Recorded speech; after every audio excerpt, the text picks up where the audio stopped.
elle sort enfin du silence et rétablit sa vérité. Ce mercredi 15 juillet, à la veille de la publication d'une interview de Laetitia Hallyday dans les colonnes de Paris Match, Laura Smet s'est confiée pour la première fois depuis la mort de Johnny Hallyday sur les ondes de RTL. Durant cet entretien spontané et à cœur ouvert, comme elle le décrit, l'actrice et réalisatrice s'est notamment confiée sur sa relation avec la compagne de Pascal Ballan.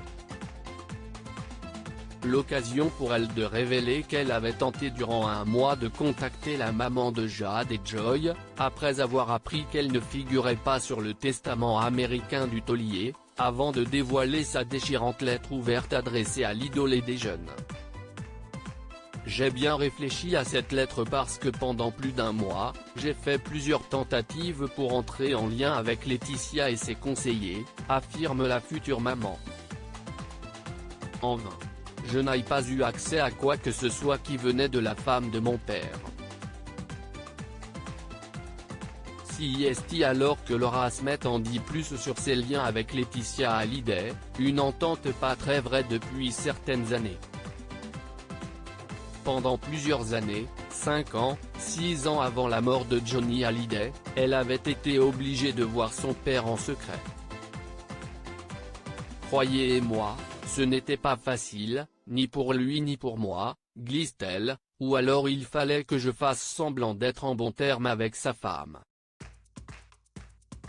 Pour la sœur cadette de David Hallyday, Johnny Hallyday a été très mal conseillé à la fin de sa vie.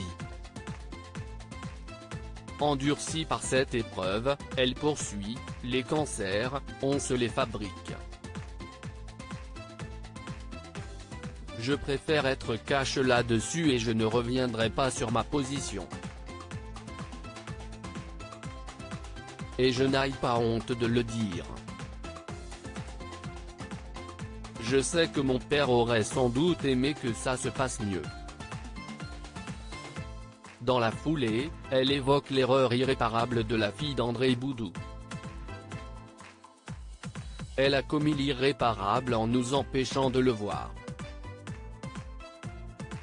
Laura Smet, il n'y aura jamais de paix possible. L'accord n'aura pas apaisé les tensions entre Laura Smet et Laetitia Hallyday. Le vendredi 3 juillet 2020, les deux femmes mettaient un terme à plus de 2 ans de bataille judiciaire autour de l'héritage de Johnny Hallyday. Si elle a reconnu la validité du testament américain de l'interprète de Je te promets, la première fille du taulier n'est pas prête à pardonner à celle qui a été sa belle-mère. On est sur le 1 mètre de distance en ce moment. Là, ça va plutôt être des kilomètres de distance entre moi et elle je pense, parce qu'il n'y aura jamais de paix possible, conclut-elle. Le clan Hallyday a jamais rompu.